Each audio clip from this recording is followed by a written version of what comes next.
You know, a dull kitchen knife can sometimes be even more dangerous than a sharp one. It sounds counterintuitive, but I've watched perfectly calm folks step into the kitchen full of relaxed optimism, only to find themselves a few minutes later hunched over, tightening their grip, and summoning all their strength just to make one simple cut. The knife resists, the hand slips, and suddenly the whole scene feels like an accidental wrestling match no one asked for.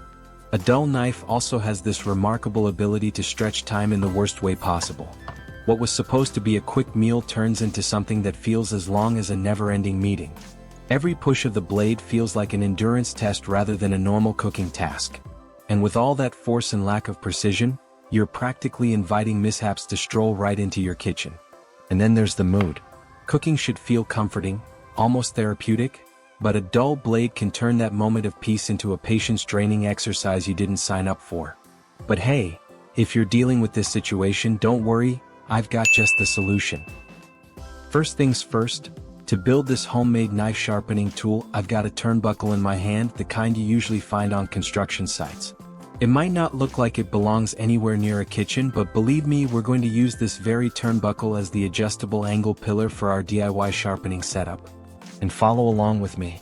Remove the hook end of the turnbuckle and set it aside. That hook has no purpose in our device. It only gets in the way, so it's best to take it off early and keep everything neat and tidy. And right after that, mark a short section on the turnbuckle body near the hook end. Once marked, cut off that small part. Removing this connector separates the body into two edges, allowing us to mount it onto the wooden base quickly and securely.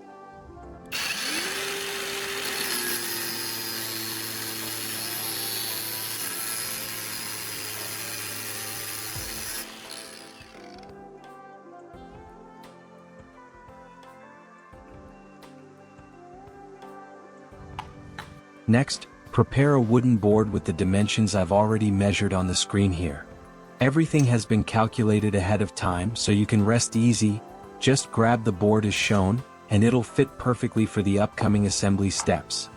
And to secure the two legs of the turnbuckle onto the wooden surface, simply position them at a suitable distance and mark the spots accurately. Then drill two holes that match the size of the metal legs. Once inserted, the fit will be snug and the whole setup will stand firm, almost as if the parts were made specifically for each other.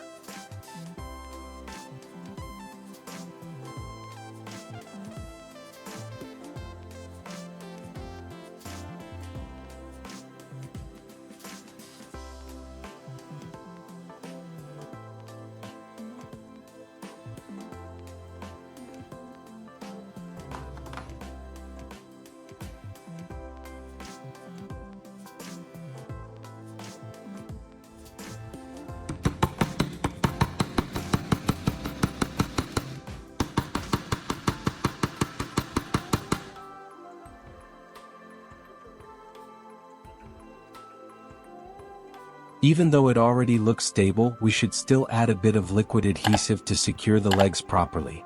A small bead of glue along the contact points will lock them firmly onto the wooden base, keeping everything solid with no wobbling while you sharpen the knife. At this point, I adjusted the size of the rounded ends slightly to get what I consider an ideal sharpening angle. But don't copy this step unless you truly understand the specific kitchen knife you're working with. Each knife has its own proper angle. So it's best to make this adjustment right when you're about to sharpen, once you know exactly what angle your knife needs. Even though it already looks stable, we should still add a bit of liquid adhesive to secure the legs properly. A small bead of glue along the contact points will lock them firmly onto the wooden base.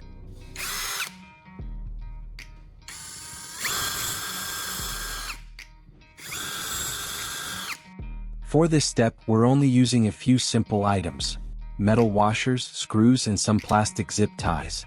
Nothing fancy. Just follow the same order I'm doing.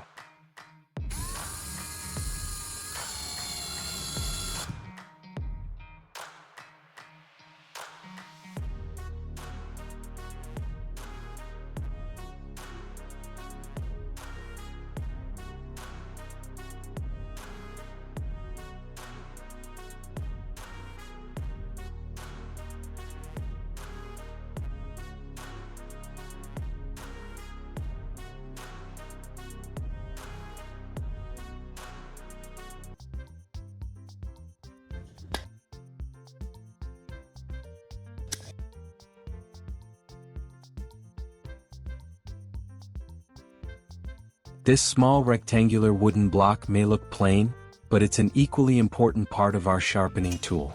We're going to drill a small hole right through its body, and that hole will allow us to install another rod. Once assembled, that rod will help keep the sharpening movement steady and precise.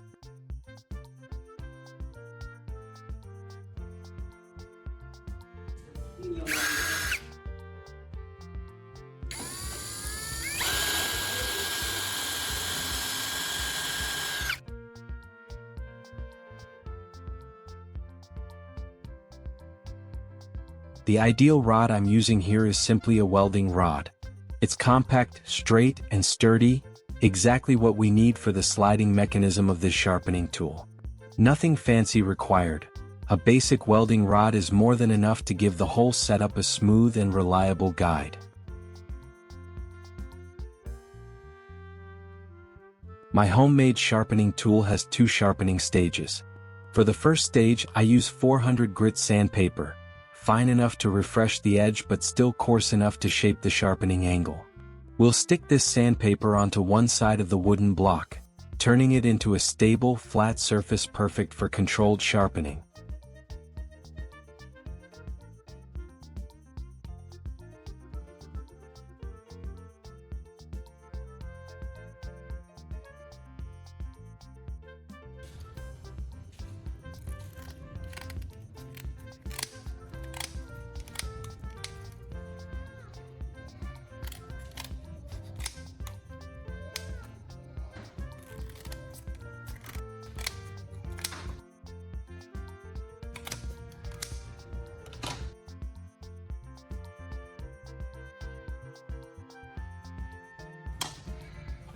For the second stage, I use 1000 grit sandpaper.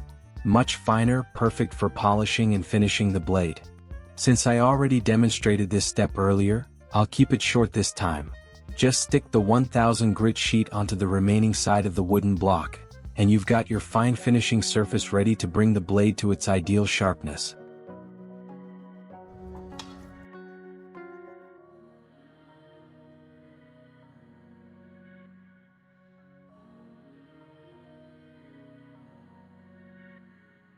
Alright, sharpening time.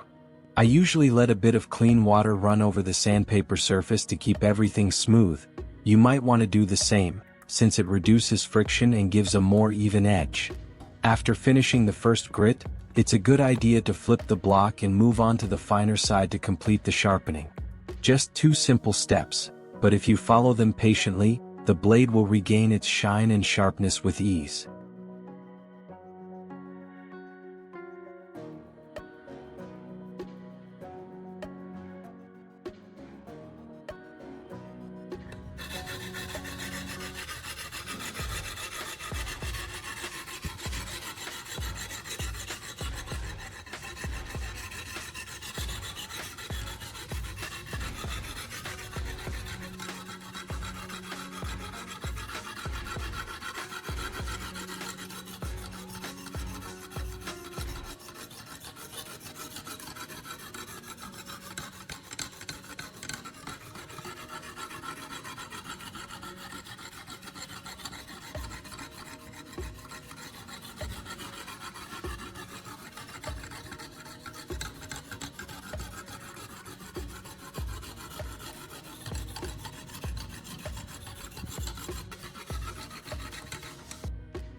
Alright, sharpening time.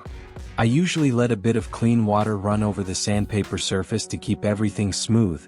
You might want to do the same, since it reduces friction and gives a more even edge. After finishing the first grit, it's a good idea to flip the block and move on to the finer side to complete the sharpening. Just 2 simple steps, but if you follow them patiently, the blade will regain its shine and sharpness with ease.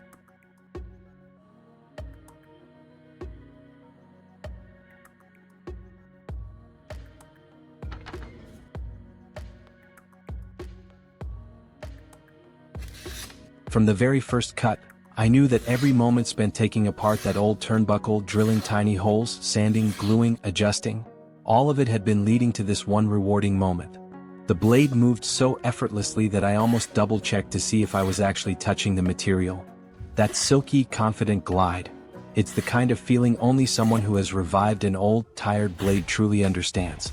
You'll notice something. A few wooden scraps, a couple of screws, a bit of sandpaper, and a dose of patience. Somehow these simple things come together to create a result that makes you smile in a surprisingly gentle way. And the best part isn't just the sharpness of the knife, it's the quiet pride of bringing it back to its prime with your own hands. I've always felt that DIY projects are like little conversations between us and the objects we work on. We give them time, they reward us with usefulness. We pay attention to the details, and they respond by lasting longer than we expect. And today, seeing that blade gleam under the light, I know this conversation ended exactly the way it should, with a satisfying nod from both sides. If you've stayed with me until the end of this video, thank you for walking through every dusty step and arriving at this bright, polished finish. I hope in the next project, we'll once again turn forgotten things into quiet heroes around your kitchen, your home, or your workplace. With your hands, a bit of time, and the desire to make something just a little better, anything can be brought back to life.